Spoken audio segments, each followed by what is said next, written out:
ainda? Lá?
E aí, galera, vamos que vamos, boa noite, alegria estar com vocês aqui de novo para mais uma live, nessa sexta-feira à noite, gostosa, fresquinha. Bom, como de costume, eu vou começar enquanto vocês estão chegando, enquanto o pessoal ainda está se ajuntando, antes de eu chamar o Márcio e a Kelly. Eu vou começar falando um pouco do que nos reúne aqui, que é o lançamento da Balaiar, né? Bom, a maioria das lives até aqui, quem não viu, veja, estão super interessantes, todas elas. Boa noite todo mundo, alegria, vocês aí, dando boa noite. A maioria delas, acho que salvo a live com a Rita, né, Mendonça, que foi muito boa também, sobre conexão com a natureza, no geral. As outras lives foram muito sobre a nossa parte de atuação aqui da Balaiar, voltada para agrofloresta, para produção de alimentos. Então, hoje é uma alegria ter essa live dessa nossa nova frente, junto com a Balaiar. Algumas coisas nascem. A gente, na verdade, já atua na produção de alimentos agroflorestais desde 2017. E aí, junto com a Balaiar, a gente trouxe algumas novidades, e uma delas foi justamente essa frente educativa. Então, é uma alegria poder fazer essa live como um tema satélite aí da Balaiar. Então, eu vou contar um pouquinho dessa trajetória enquanto vocês vão entrando, aí eu logo chamo Kelly e Márcio, alegria. A gente, como eu disse, desde 2017 produz alimentos em sistema agroflorestal, e a gente sempre teve algumas inquietações, muito no sentido de como dignificar essa vida no campo e de como entender esse paradigma de uma produção de alimentos que cuide do planeta também. E aí, conforme a gente caminhou, a gente foi percebendo que para a gente ter uma produção de alimentos que cuide do planeta, a gente precisa ter pessoas dispostas a se alimentar e a consumir, a viver de uma maneira que incentiva, que investe nesse outro planeta, né? Nesse planeta cuidado. Então, acho que essa é a pergunta, né? Como é que eu me alimento? Eu me alimento levando isso em consideração, né? O que eu alimento quando eu me alimento? E o que eu alimento quando eu me visto? E o que eu alimento quando eu consumo no geral, dentro dessa nossa sociedade baseada nisso, né?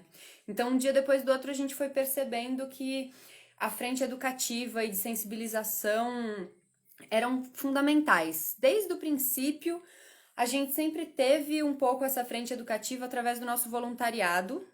A gente sempre recebeu gente do mundo inteiro, agora com a pandemia, muitos modelos mudando, né?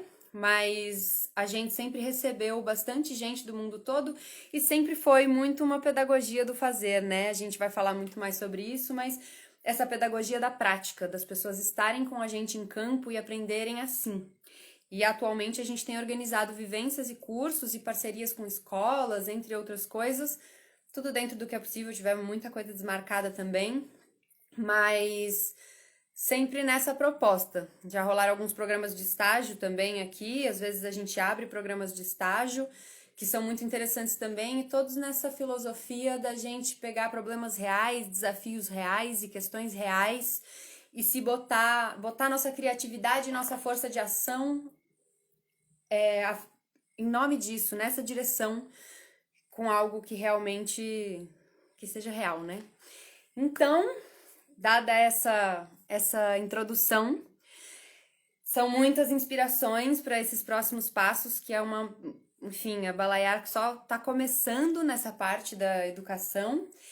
Então, uma alegria, com muita alegria. Vou adicionar aqui Márcio e Kelly, eles estão juntos, eles moram... Vou deixar eles contarem, não vou dar spoiler. Bora chamar eles para a gente bater esse papo sobre pedagogia do fazer. Vamos lá.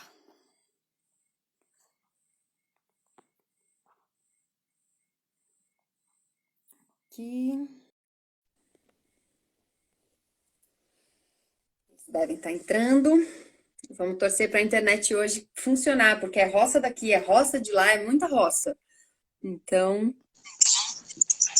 a internet nem sempre é maravilhosa. Mas eu acabei de descobrir, ou o Instagram acabou de me dar esse presente, que eu posso mutar meu microfone ou fechar minha câmera se precisar. Então, se a internet estiver caindo muito, eu aprendi essas táticas, ou desligar os comentários, ou desligar a câmera ou o microfone. Então, se isso acontecer no meio da live, não se preocupem.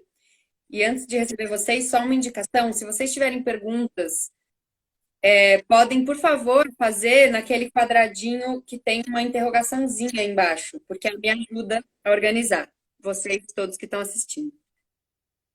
Márcio, Kelly, boa noite. Sejam bem-vindas, bem-vindos. E nessa noite gostosa, a gente vai bater esse papo tão gostoso sobre a pedagogia do fazer. Vocês estão escutando bem? Como é que tá por aí os ruídos? Tanto vocês quanto o pessoal que está na live. Se quiserem me escrever se a qualidade está boa. Boa noite. Boa noite a todos. Falhou um pouquinho o som pra gente aqui. Vocês estão nos ouvindo bem? Eu escuto vocês um pouco picadinho, mas eu tô escutando o Otec. Vocês estão com muito barulho ao redor? Não? Tem um chiadinho assim, ó, rolando. Não? Qualquer coisa eu desligo o meu microfone aqui e a gente vê se melhora. Bom, então vou falar o que eu tenho para falar e eu desligo o microfone. Uma alegria ter vocês aqui com a gente, mesmo, muita alegria. Muito obrigada por toparem o convite, falar um pouco desse trabalho lindo que vocês fazem por aí.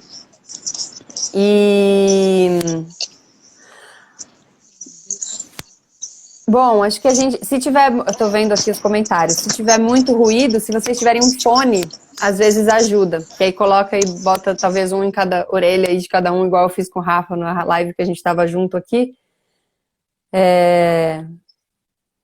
Talvez possa ajudar se vocês tiverem. Oi.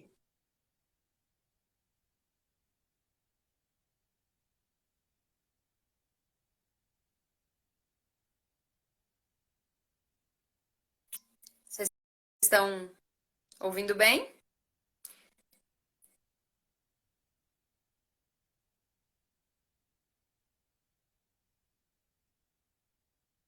Vocês vão pegar o fone, é isso? Não.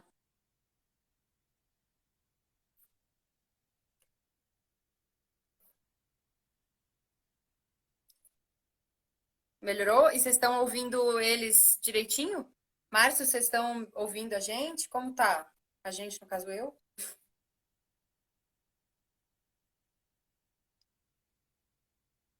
Ah, são os grilhos de pau-d'alho, faz todo sentido. Dig.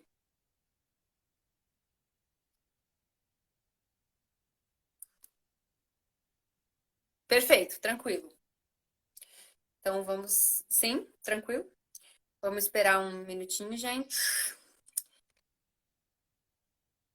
Ah, ó, eles falaram que estão só ouvindo a mim.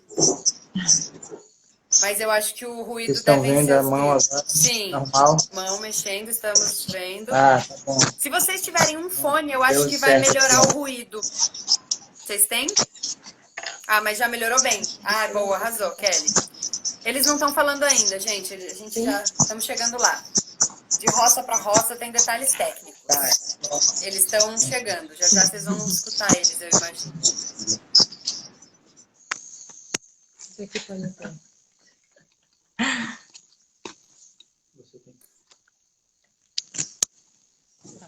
Digam aí agora, pessoal. Vocês estão escutando Márcio e Kelly? Deem um alô, Márcio e Kelly, para ver se eles estão escutando. Bom, Ah, pera que eu acho que eles estão botando fone. Por isso eles não estão me Nesse ouvindo. ouvido aqui, ó. pronto. Estamos ouvindo. Melhorou o Vocês som? estão nos ouvindo? Perfeito, galera. Comentem aí se vocês estão ouvindo Ótimo. direitinho. Eu estou ouvindo super bem.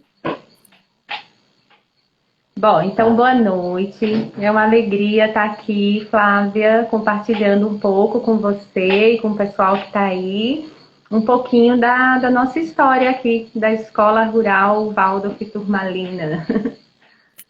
Que alegria, gente.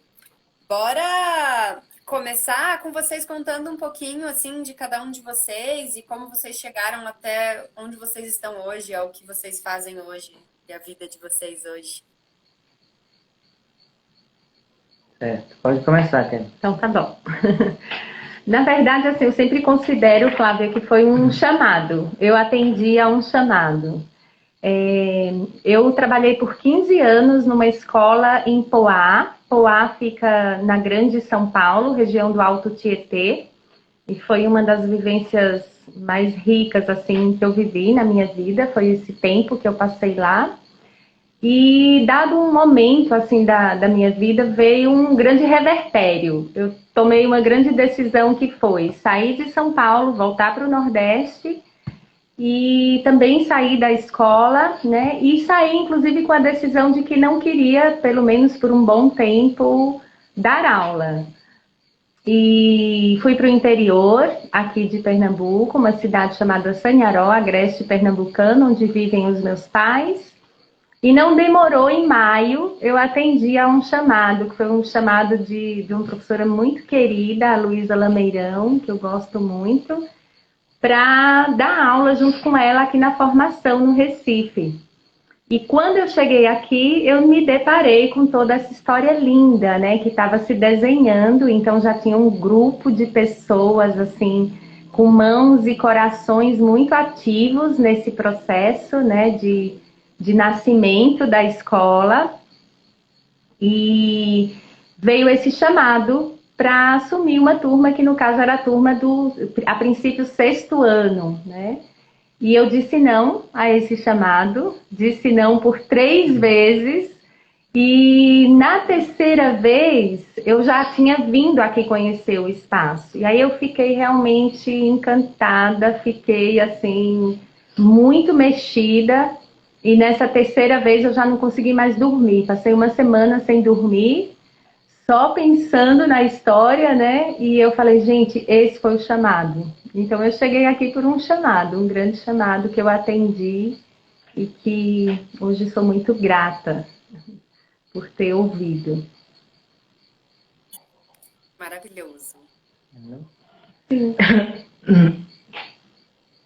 Bom, eu sou de São Luís, eu sou do Maranhão. E antes de vir para cá, eu já trabalhava com pedagogia Waldorf na educação infantil. Lá em São Luís tem uma iniciativa Waldorf que é a única que tem em São Luís e só tem educação infantil, que é o Jardim Guaramirim. Então eu trabalhei por 3 anos nessa casa, nesse jardim, que era na cidade, mas que sonhava em ir para um ambiente rural, um ambiente mais de natureza, né? E fiquei de 2015 a 2017, lá foram 3 anos. E em 2018 eu vim para cá, para Pernambuco, motivado por outra coisa, né? Por outro fenômeno, que era a situação do meu enteado, que a gente queria muito que ele estudasse numa escola Waldorf, e lá em São Luís não tem ensino fundamental Waldorf. Então a gente decidiu, eu e Isabel, minha companheira, a gente decidiu sair de lá para que a gente pudesse propiciar isso para ele. E como eu já fazia formação aqui, já conhecia a Escola Waldorf Rural, né? Esse lugar incrível, a gente tentou, né? Fez o seletivo e conseguimos os dois entrar como professores e o Benjamin como estudante da escola. E em 2018 eu assumi uma classe de 5º ano e hoje esse ano eu estou encerrando um ciclo com ela, no 8º ano. Que lindeza, gente. Pensei da gente, acho que para alinhar aí, porque eu imagino que muitos dos seguidores da página da Balaiar não estejam muito familiarizados, né, com os temas de pedagogia e da parte da educação, a gente talvez contar um pouco o que é essa tal pedagogia do fazer, assim, se vocês puderem falar um pouquinho. Sim. Bom, na verdade, quando nós iniciamos o trabalho aqui, nós começamos muito nosso tutor aqui é o Peter Bierkart, e ele começou a trazer, né, muito dessa questão da pedagogia do fazer, do Peter Gutenhoff, que esteve conosco. Então, desde 2016 que ele está fazendo uma tutoria com a gente, nos acompanhando nesse trabalho. E aí, Flávia, a gente foi desenhando um pouco que caminho era esse, né? Porque geralmente existe uma pergunta que é assim, bom, então pedagogia do fazer é diferente da pedagogia Waldorf. É isso, né? Existe essa pergunta que sempre vive, inclusive nós, professores. E o que eu trago aqui é uma coisa bem da minha percepção, né? Eu vejo que a pedagogia do fazer, ela dá luz, ela ilumina os processos da própria pedagogia Waldorf. A pedagogia do fazer é a pedagogia Waldorf, né? Posta em prática com sentido. Então, e a gente se debruçou muito sobre esse tema, né? E até tentando traduzir o termo, como é em alemão? Tu que é bom aí do alemão. Handlungspädagogik. Que é esse fazer, né? Fazer com as mãos, fazer com as próprias mãos. A gente ficava tentando traduzir isso, mas na verdade a gente foi chegando nesse lugar, né? Desse fazer com sentido, desse fazer no qual você engaja a sua vontade, né? Esse fazer que tem uma razão de ser, né? Eu não crio uma situação, mas ela já existe e eu vou atuar com essa situação que já existe, né? E é muito interessante que quando a gente vai e revisita o livro chamado O Estudo Geral do Homem, né, A Arte da Educação, é um dos livros muito utilizados dentro da pedagogia Waldorf pelos professores, e que inclusive embasa muito o trabalho que o Peter Gutenhoff desenvolve. Tem algo que o Steiner fala lá na 13ª conferência, olha que interessante, ele diz assim: o diligente se volta para o mundo exterior, ligando sua atividade a um sentido, movimentando-nos com pleno sentido em nosso trabalho, atraímos pouco a pouco o espírito para dentro de nós. Ao estender a mão para um trabalho coerente, unimos-nos ao espírito. Então, na verdade, é isso, né? A gente olhar para aquilo que existe no nosso entorno, e a natureza, ela tá aí, ela se oferece, né? E, ao mesmo tempo, assim, olhar para as nossas mãos e esse potencial que elas têm de criar, de reinventar, de atuar no mundo, de nos tornar cada vez mais humanos e se pôr nesse trabalho, né? Buscando esse sentido, essa coerência, tentando concatenar as coisas, né? Relacionar e entender que esse fazer, ele é necessário para a nossa vida na Terra, né? E ele precisa ser coerente. Márcio, quer complementar alguma coisa? Sim. Como o Kelly falou, esse olhar para o nosso entorno e buscar fazer o que tem sentido, né, na nossa volta, é um desafio, né? Então, eu sempre digo que a gente ainda tem muito o que fazer aqui, né? A gente está indo por um caminho, mas a gente precisa ainda trilhar uma longa estrada, né, para a gente chegar e dizer assim, realmente somos um entorno educativo com tudo que tem direito, né? Quando a gente fala de entorno educativo, que é uma expressão que a gente usa hoje tentando substituir essa palavra escola, esse entorno educativo é um lugar em que tem adultos que fazem coisas, né, que trabalham. E em volta desses adultos que fazem coisas com sentido, tem jovens e crianças. E esses jovens, essas jovens e crianças estão observando esses adultos e aprendendo com eles, né? E os adultos aprendendo com os jovens e crianças também. Então, é essa expressão que a gente quer cada vez mais usar e fazer as pessoas entenderem, né? Esse entorno educativo, que é diferente, né, quando a gente fala essa expressão, principalmente nesses tempos de pandemia, né? Não é só uma escola, né? A escola, como a gente está acostumado a ouvir falar tradicionalmente, né, um lugar que na pandemia pode ser fechado.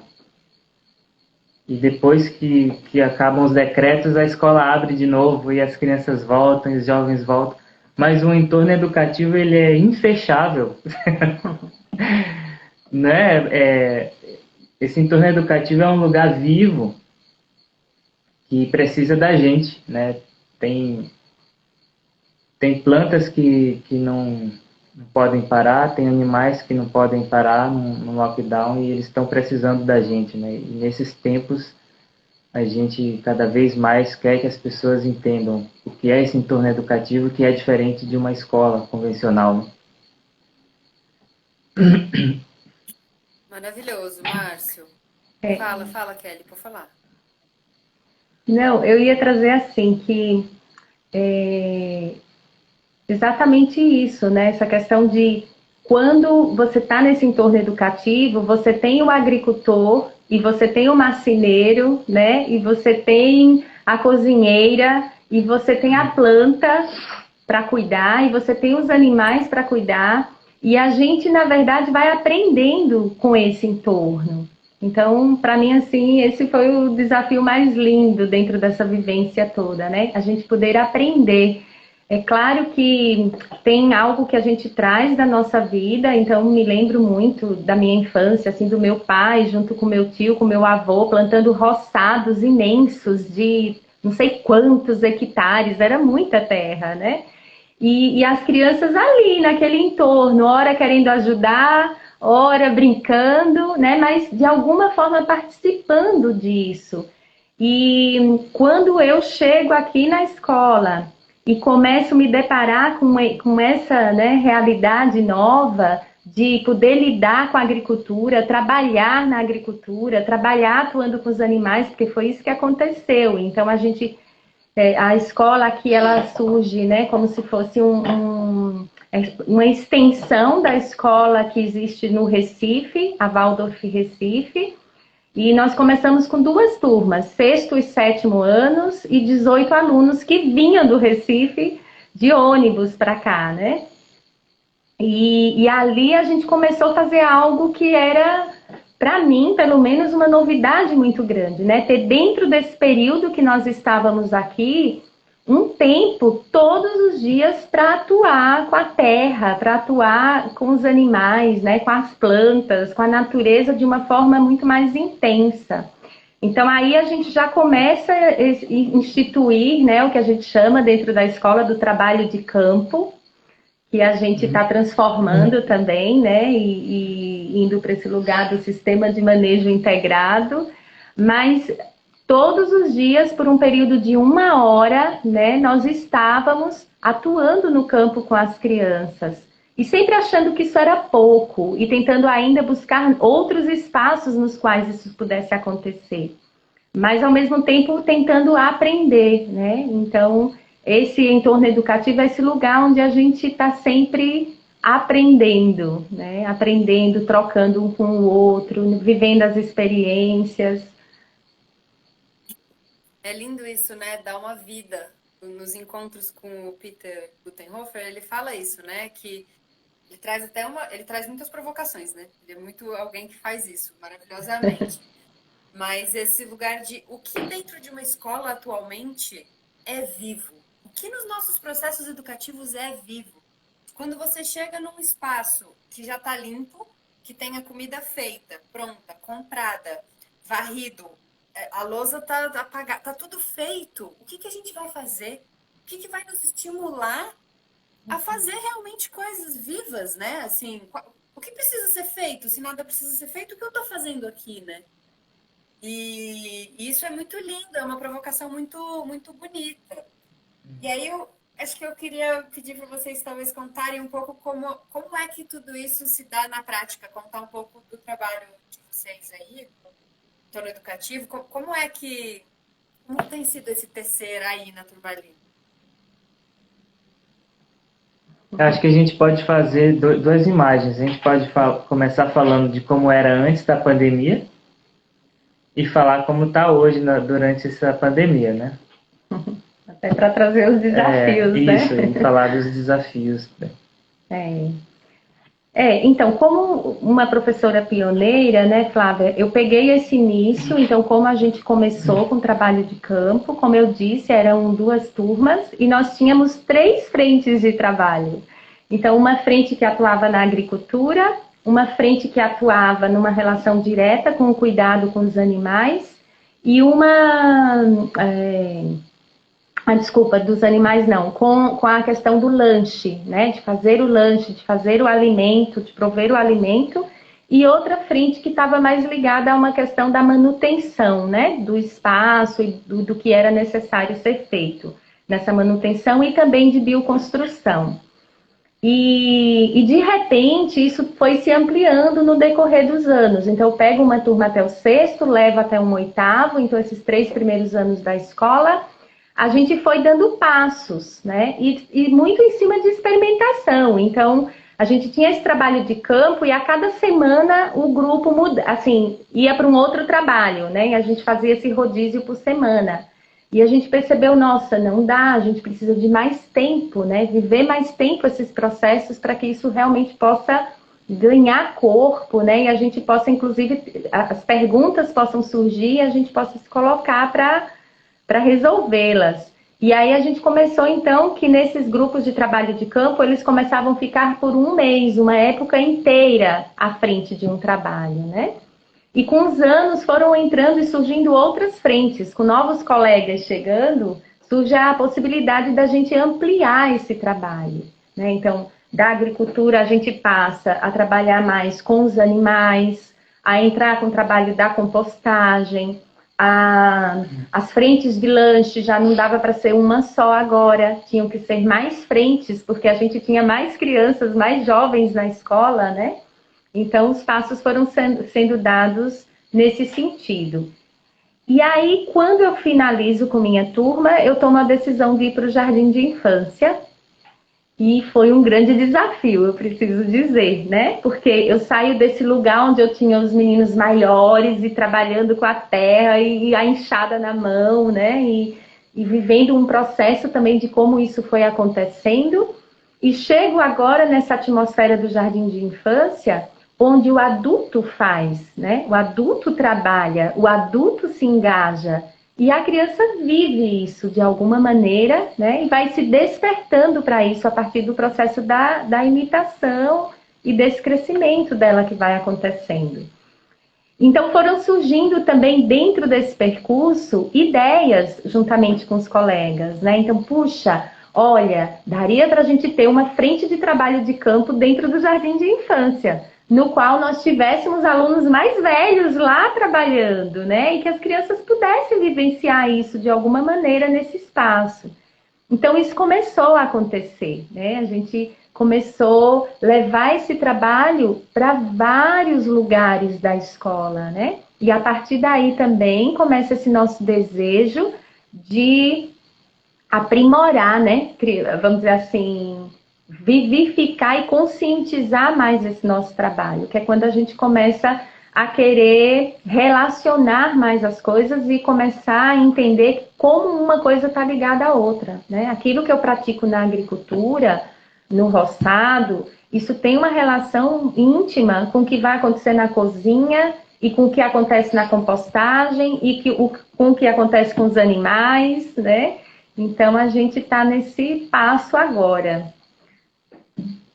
E aí tu pode complementar, trazer um pouco.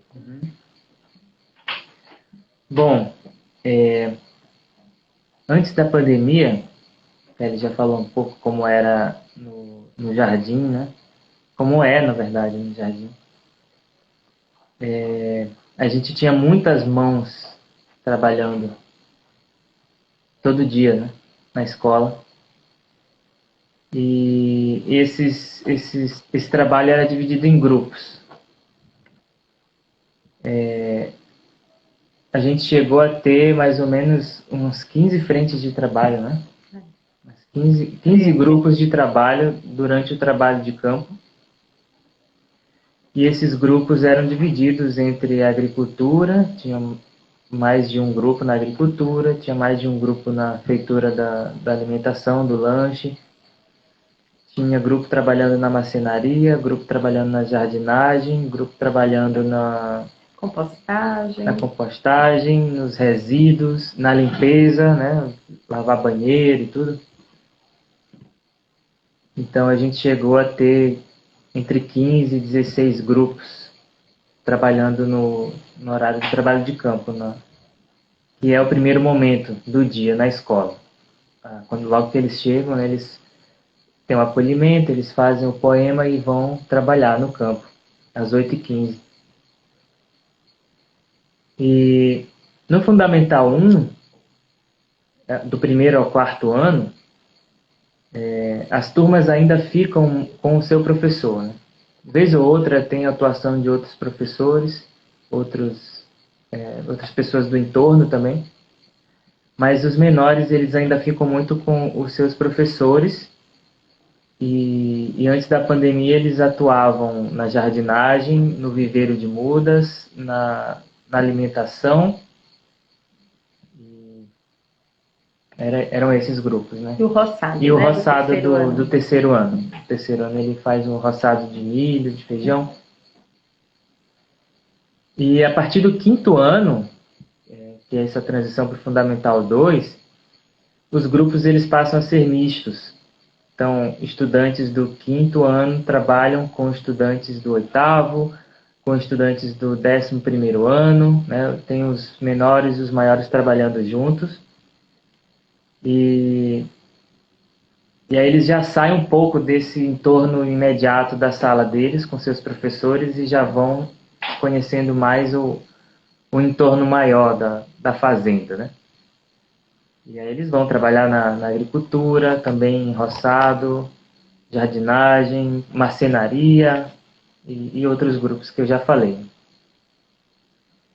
E nesses grupos acontecem muitas coisas bonitas, né? Incríveis, que é a interação dessas crianças com jovens e como eles ensinam uns aos outros, né? Quando eu junto um aluno do 11º com um aluno do 7º ano ou do 6º ano, pode acontecer desse aluno do 11º ser um tutor, um monitor para esse pequeno, ou pode acontecer o contrário também. Que esse aluno mais velho entrou esse ano na escola e o que está lá com 10 anos já está há 4 anos na escola e ele que vai ensinar o mais velho também a plantar um pepino. Acontece esses fenômenos. E acontece também de alunos ensinarem os professores. Quando eu cheguei aqui em 2018, eu tinha uma experiência bem pequena com jardinagem no jardim de infância e fui aprendendo fazendo com os outros professores, com agricultores e com os estudantes. Estudantes que já estavam aqui há um bom tempo trabalhando também me ensinaram muito, né? Tanto eu observando eles trabalhar, quanto conversando com eles, eles me mostrando coisas que eles já sabiam. E isso ia tornando as relações muito vivas e a cumplicidade, né, do trabalho, que a harmonia está baseada nessa cumplicidade do trabalho em grupo. E no ensino médio, eles já tinham frentes mais específicas de trabalho e às vezes eles trabalhavam em projetos também. Era onde o currículo tentava chegar mais no trabalho de campo, né? Tanto nas aulas de marcenaria, que podia envolver um trabalho com moldura, né, para aula de artes. Enfim, era voltado mais para projetos. Quer falar mais alguma coisa? E aí a gente começou a dar outros passos também, né? No sentido de que alguns alunos maiores pudessem se integrar ao trabalho com os menores. Então, isso aconteceu no jardim de infância, né? Que esses mais velhos começaram a atuar nesse espaço do jardim, não necessariamente diretamente com as crianças, mas trabalhando naquele espaço e as crianças vivenciando isso, né? Brincando, vivendo como uma criança de primeiro setênio, mas ao mesmo tempo tendo essa oportunidade de vivenciar esse trabalho, né? A partir dos adultos do seu entorno e dos jovens que também iam ajudar. E no Fundamental 1, isso aconteceu também, de alunos mais velhos se integrarem às frentes do Fundamental 1, junto com os professores de classe, e a gente percebeu que foi uma troca muito rica, né? Muito intensa.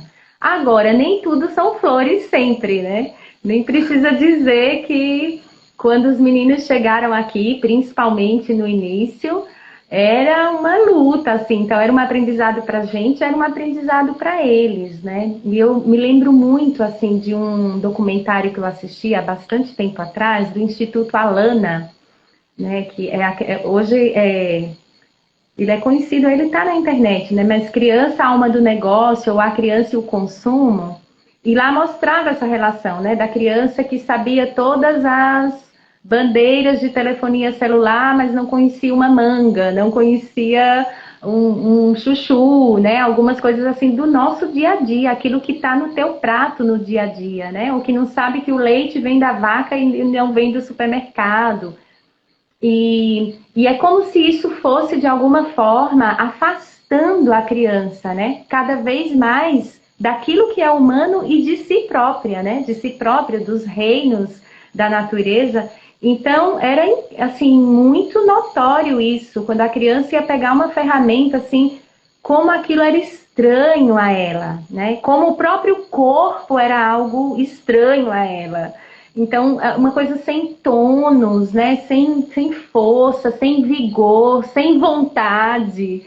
E de repente, como eles iam se transformando, sabe? Dentro desse processo.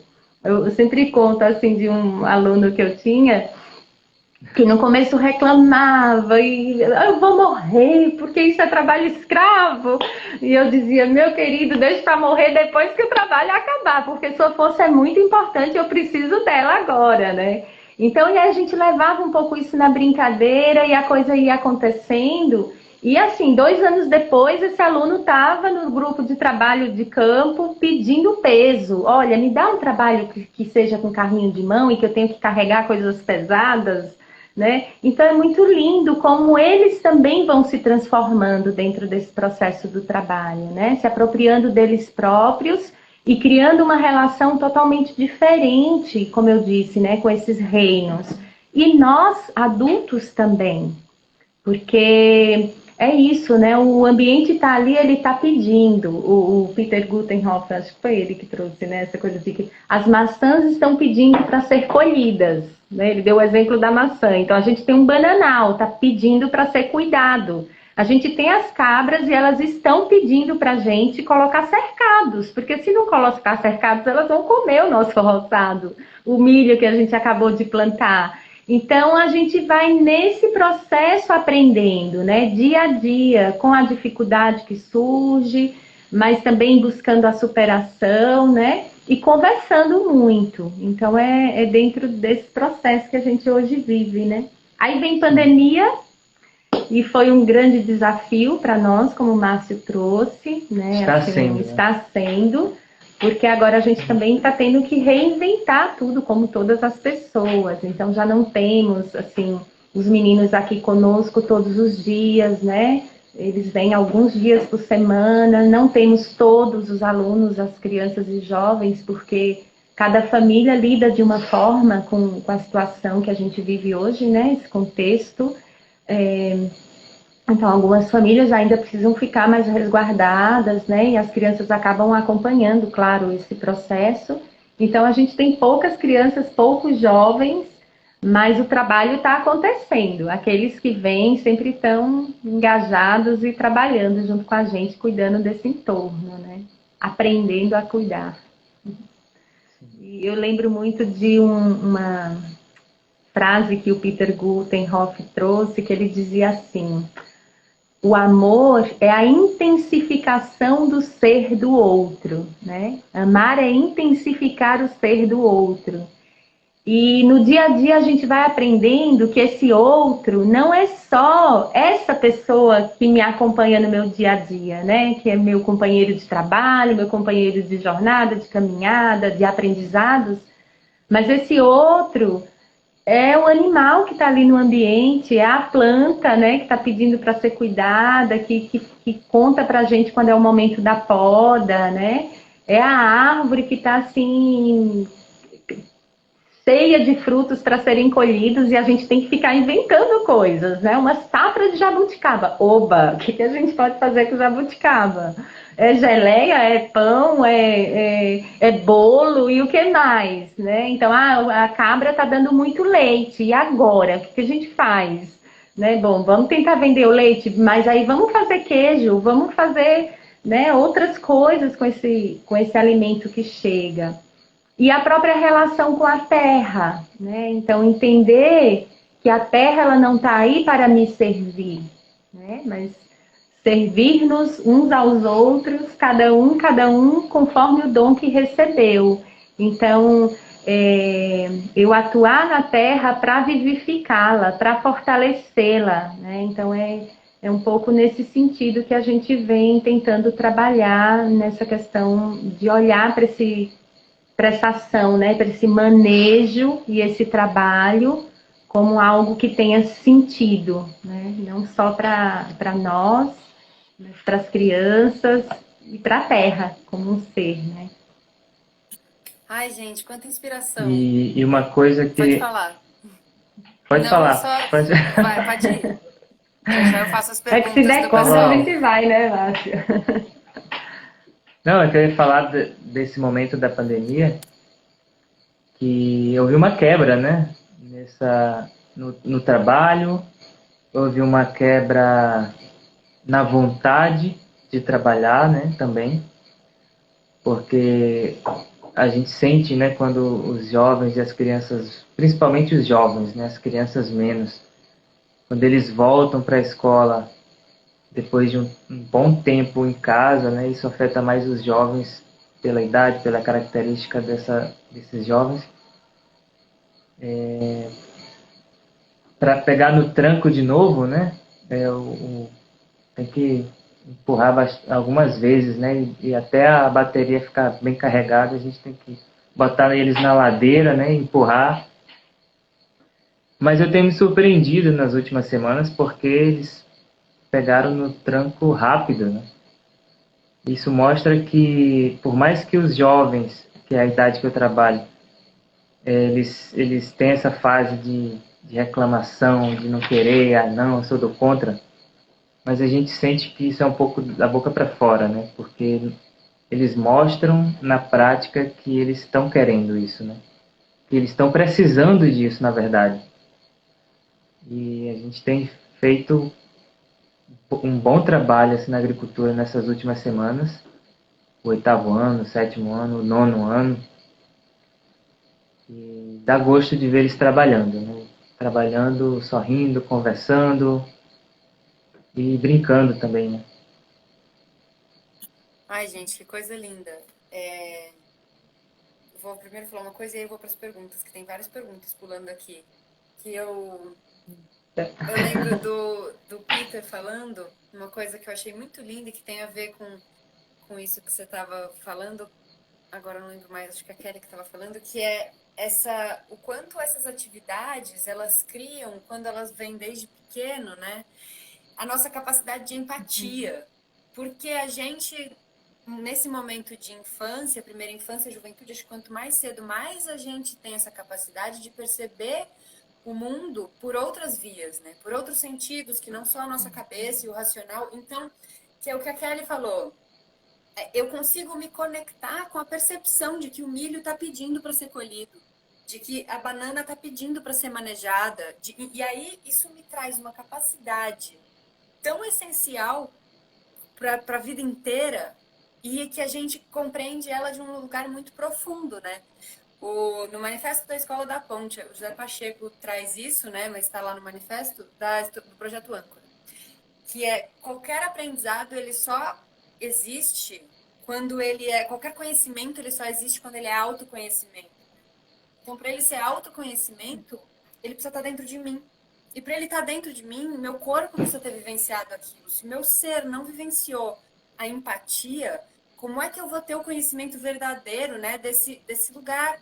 E isso é muito lindo, porque parece pequeno, parece alguma coisa meio, né, assim, pra gente que está acostumado com uma educação, onde está a matemática, mas essas capacidades, se a gente adquirir elas, o resto me parece ficar um pouco mais desimpedido, né, um pouco mais possível de fazer. E aí, vamos lá, eu vou para as perguntas. Uma pessoa, eu anotei para não precisar abrir um quadradinho, perguntou como é que vocês dividem o tempo entre as atividades de campo, as artes e a sala de aula, acho que as matérias em si. E a outra pessoa, vou deixar vocês irem por onde vocês quiserem ou juntarem as duas, que é algo similar. Antes ou depois da pandemia? Pode responder os dois.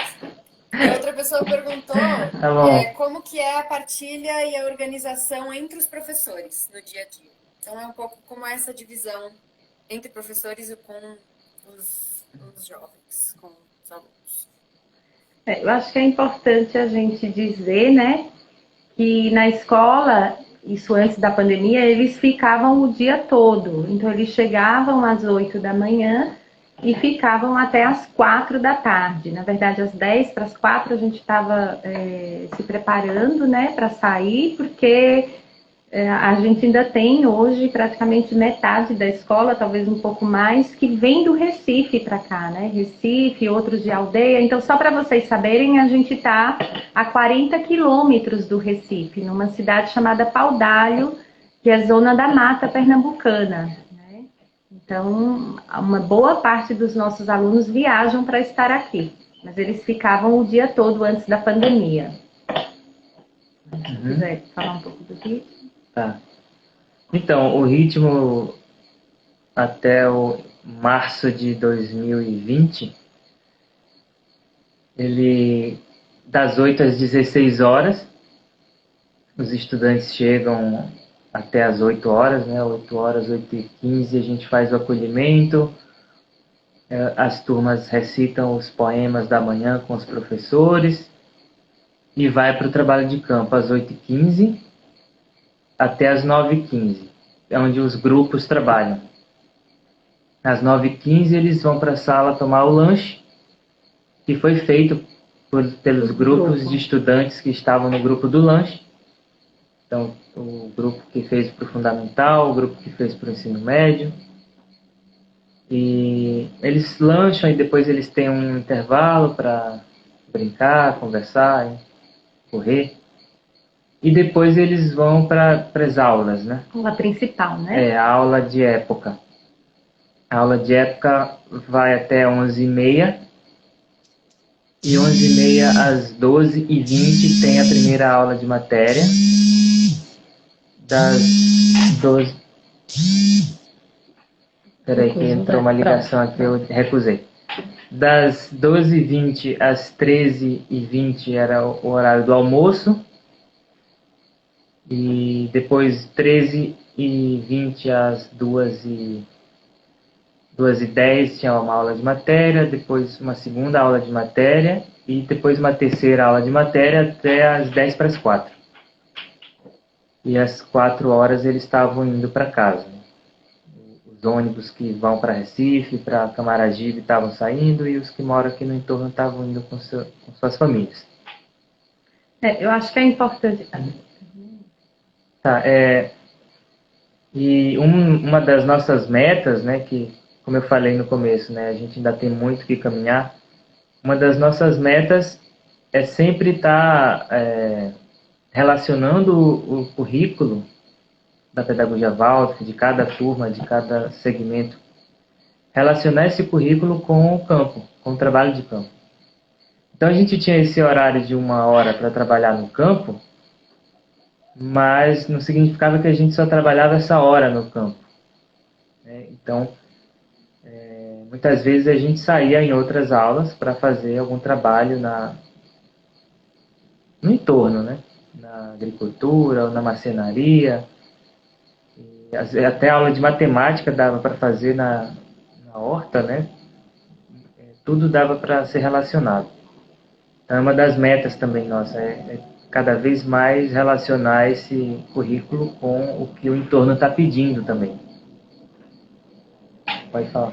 Não, o que eu ia dizer é que, na verdade, assim, a gente dividia, né, as aulas nisso que a gente chamava antes de quadro de horários, grade horária, e a gente começou a ficar muito angustiado com isso.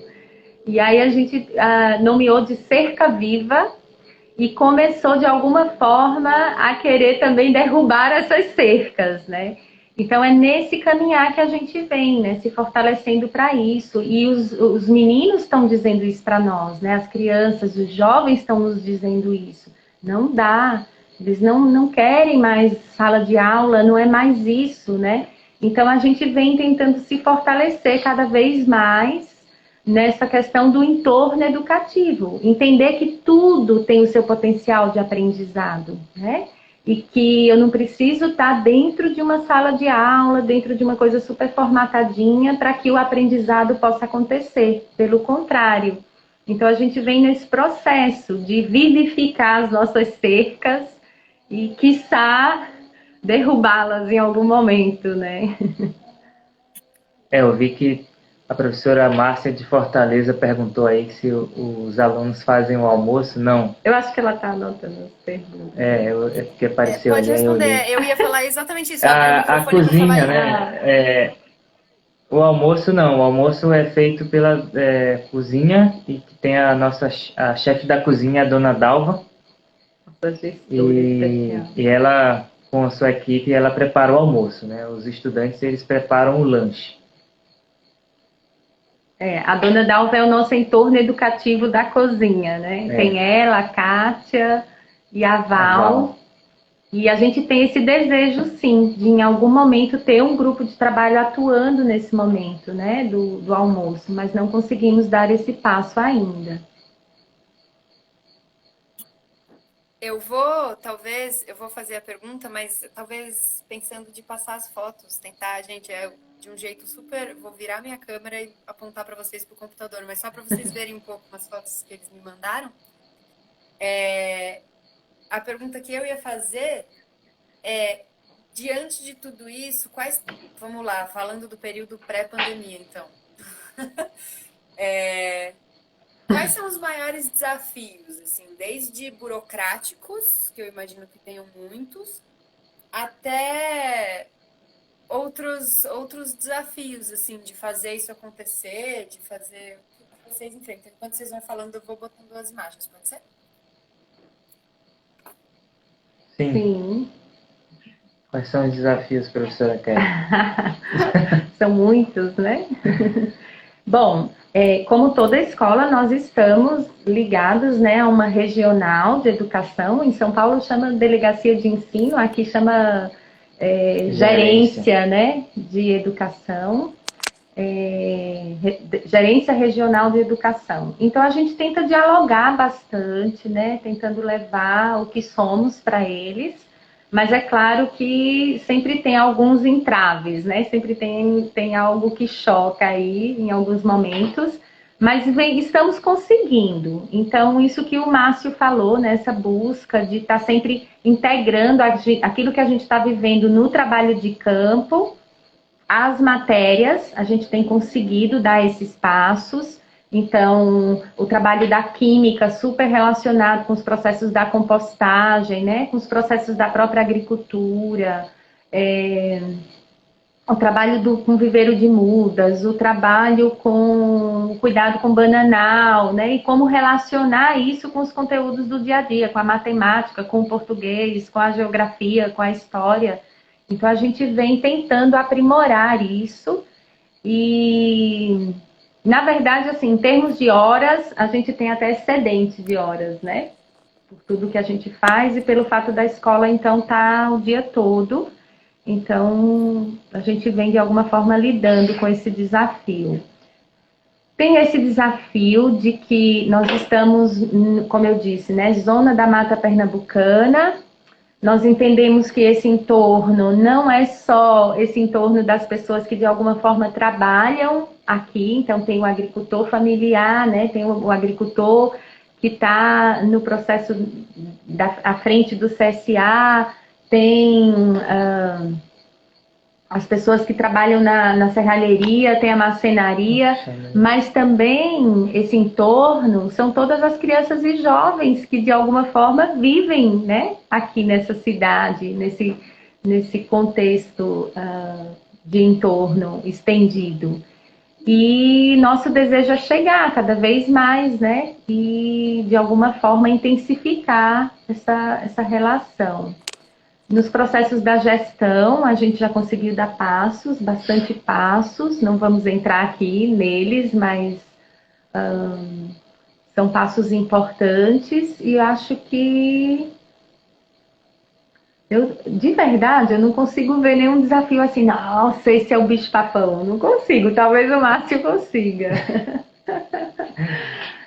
E essa coisa, né, de os professores, então, que chegam, é muito interessante como a gente vai, de alguma forma, você muda de vida também, né? Eu acho que esse encontro já acontece quando a gente tem esse encontro com a pedagogia Waldorf, com a antroposofia, mas quando a gente vem para uma escola onde esse fazer, ele também é muito vivo e muito intenso, né? Isso muda a nossa forma de ser, a nossa forma de agir no mundo e na nossa vida. Então, tem isso, né? Esse desejo de que a gente possa ter isso para todos os colegas, de alguma maneira, né? Que todos pudessem estar integrais dentro da escola, é o nosso desejo, mas ainda não é uma realidade, por exemplo. Eu acho que além desses desafios burocráticos que a gente tem, por ser uma escola, uma escola em torno educativo, né, que tem muitas coisas diferentes do que as gerências de educação estão acostumadas a lidar, existe o desafio também que toda a escola Waldorf passa, que é o de engajar mais a comunidade, né? A comunidade de famílias, né, de mães, pais e responsáveis, que é um desafio, né? Principalmente nesse período pandêmico. Assim, não é um bicho-papão, como o Kelly falou, mas é algo que a gente lida o tempo todo, né? E se pergunta, né, como engajar mais a comunidade, né? Como é que faz para eles compreenderem essa nova forma de pensar a educação, né? Como que faz eles entenderem que eles são empreendedores desse negócio, né? Não existe um dono, não existe um diretor. Eles são empreendedores também disso aqui.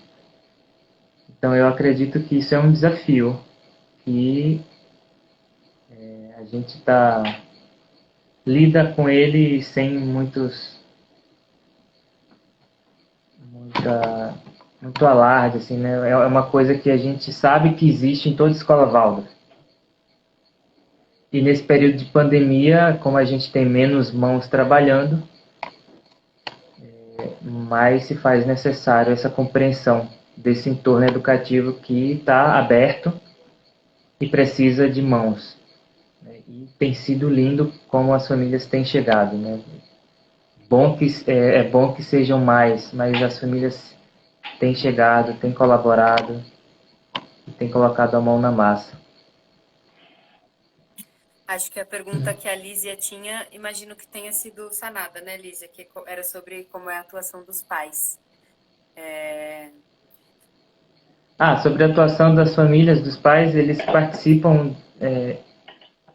A estrutura da escola, ela tem delegações, né? Tem toda essa estrutura de gestão.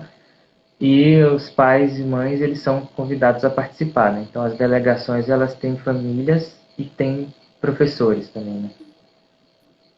A gente caminha para uma escola associativa, né? Nossa escola, ela é associativa, embora não trilhamos ainda esse caminho de toda pessoa que chega se associar, a gente está nesse processo. E aí isso que o Márcio trouxe, né? Então, somos professores empreendedores e famílias empreendedoras e estamos juntos, né? Nessa tarefa, nessa missão, né? De criar esse espaço onde as crianças e os jovens possam se desenvolver, né? De uma maneira saudável e conectados, né, com essa realidade, porque a gente percebe que, eu acho que um grande desafio, isso a gente pode falar, é essa questão da tecnologia, né, esse meio virtual, e a pandemia, de alguma forma, assim, lançou a gente para dentro desse mundo. De novo. E não é diferente com as crianças, né? Inclusive, assim, uma das coisas que elas mais hoje têm como potencial de imitação é isso, né? Os adultos em casa tendo que trabalhar remotamente e tendo que ficar várias horas de seu dia à frente de um computador, por exemplo. Então, esse é um desafio, na verdade, né? A gente trazer a criança de volta para o corpo dela, né? Para esse fazer, para esse engajar à vontade naquilo que estiver fazendo. E então conectá-la com essa realidade, né? Com esse mundo que é muito real, né? E que me pede uma atuação real, né? Então eu acho que isso, se tiver um bicho-papão, eu diria que é esse. Se existe a CSA, Comunidade que Sustenta a Agricultura, e a gente quer uma CSE, né? Comunidade que Sustenta a Educação. Esse é o passo, né? Passar desse modelo antigo para esse modelo dessa comunidade que sustenta a educação. Né? E quanto mais a comunidade estiver afinada com isso, tanto melhor para as crianças e para os jovens. Né? Essa coerência do que acontece na comunidade, o que acontece dentro de casa, o que acontece na escola, muito melhor para a criança e para o jovem. A comunidade que sustenta a vida, né? Que deveríamos ser todos nós, seres humanos, responsáveis por esse grande sistema vida no planeta, né? E acho que cada vez mais esse é o convite. E acho que a pandemia, inclusive, apesar dos desafios, vem mostrar isso pra gente, né? Como é que a gente vai mudar nossos modos pra gente criar sistemas mais sustentáveis e que estimulem a vida, né? Que a gente possa ser parte da criação da vida, né? E não da geração de sistemas que não sustentem isso. E isso vem muito, acho que, no encontro de a gente parar com essa coisa, né? Trabalho versus vida. Trabalho e é vida. E aí acho que entra na pergunta, uma outra pergunta da Lísia, que é se vocês têm alguém, um profissional da agricultura ou da pecuária. Como é que é, assim, quem é essa pergunta do trabalho versus vida um pouco, né? Quem é professor, quem é agricultor? O professor é professor ou o professor é agricultor? Ou como é isso? Eu lembro muito de quando a gente começou o trabalho com Peter Gutenhoff, né? Que ele falava que a nossa tarefa era essa, né? Que o professor se tornasse agricultor, que o agricultor se tornasse professor. Isso lá em 2016, e isso já mudou muito. Até nas conversas com ele a gente percebe que isso já tomou um outro lugar, né? Mas, na verdade, é esse aprendizado mútuo, né? Aprender um com o outro. Então, a gente tem trocas muito preciosas, né? De agricultores que estão no nosso entorno e que nos dão muito apoio, né? Tem pai da escola, inclusive, que tem essa prática da agricultura, né? E a gente está sempre nessa troca intensa. Nós tivemos uma ajuda muito preciosa, acho que isso é bem importante dizer, né? Que foi um apoio do Instituto Male para a gente escolher, então, 3 frentes dentro da nossa escola, nas quais a gente pudesse fortalecer nossa vocação social. E a gente escolheu para essas 3 frentes, né? 3 trabalhos que a gente acha muito importante dentro da escola e desse nosso entorno, que é justamente a agricultura, o trabalho com o circo, que a gente percebe que é um trabalho muito rico também, construído dentro da escola, um caminho muito especial, e o trabalho com os cavalos, né? E nesse trabalho com a agricultura, a gente foi estreitando laços. Então, como eu já disse, né? Com agricultores do entorno e o próprio CSA, né? Que a princípio ele surge como uma iniciativa mais vinculada ao Vila Verde Turmalina, que é o espaço no qual nós estamos inseridos. Então, o Vila Verde Turmalina como o nome diz, né, uma vila, de moradia e convivência das pessoas, né? E a ideia é que, e aí sim, quando essa propriedade foi comprada, parte dela foi doada, né, para a escola. Então a gente está dentro desse grande, vamos dizer assim, ninho, né, que é o Vila Verde. E aí o CSA surge, né, essa comunidade que sustenta a agricultura, surge mais vinculada ao Vila Verde. E hoje nossa intenção é cada vez mais estreitar laços com o CSA. A gente vinha num caminho antes da pandemia. Com a pandemia isso se desestruturou um pouco, né? Houve um certo afastamento, eu diria. E agora a gente quer intensificar essa aproximação, né? Mas temos muitos agricultores familiares aqui no nosso entorno também. E nós próprios, professores, temos muito esse desejo, né, de se apropriar cada vez mais, né, dessa ação com a terra. Não é eu ter um cantinho para eu plantar o meu alimento, né, mas é a gente ter a terra para, como eu já disse, né, vivificá-la e para que o alimento seja plantado para todos nós, né? Então a gente atuar na terra para o bem do todo, né? E não para cada um. Ai, gente, muito lindo. Eu queria ficar aqui mais horas fazendo 1000 perguntas e conversando muito mais. Mas nosso tempo correu, inclusive, e a internet cooperou maravilhosamente, que nas últimas 2 lives tinha sido desafiador. E Aqui também a internet colaborou bem. nossa, olha, era pra ser. Ó, tem pessoas aqui indicando os arrobas, acho que é do Instagram, do Escola Waldorf Turmalina e do Vila Verde Turmalina Paudalho. E ai, queria agradecer, porque pra gente é uma inspiração pensar nessa relação, né? Que é muito bonita de se fazer, que eu acho que é o que a Balaiar tem buscado, né? Como é isso, né? Como é que essa comunidade que sustenta a vida, né? Como é que essa comunidade que sustenta a agricultura, sustenta a educação, sustenta uma vida mais vivificada, sustenta uma vida em conexão com isso que é vivo ao redor da gente, que é tudo no fim, né? Assim, como é que a gente se percebe parte desse todo e se dispõe a ser corresponsável, né, por esse todo. E acho que um questionamento, uma fala do Peter que fica para mim é essa pergunta de como educar para uma vontade de viver, né? E como viver pode nos educar, e pode, né? Como é que a gente cria esses entornos realmente de vida que geram essa energia. Então, queria agradecer muito. Não sei se vocês têm mais algo, se alguém tem mais alguma pergunta Apoio. exato, se Não, quiserem fechar de algum jeito. eu gostaria. Vai. Eu gostaria só de trazer, assim, revisitar de novo a arte da educação, que a gente já citou aqui, inclusive já falamos também que o Peter Gutenhoff, muito do que ele traz, né, ele se embasa no arte da educação, estudo geral do homem, e tem algo que o Steiner fala muito lindo lá, né, ele fala assim, olha, está na 10ª conferência, vejam, no sangue e nos músculos reside a organização da vontade, como já ouvimos. É por isso que para a vontade foram desenvolvidos principalmente os braços e as pernas, as mãos e os pés, né?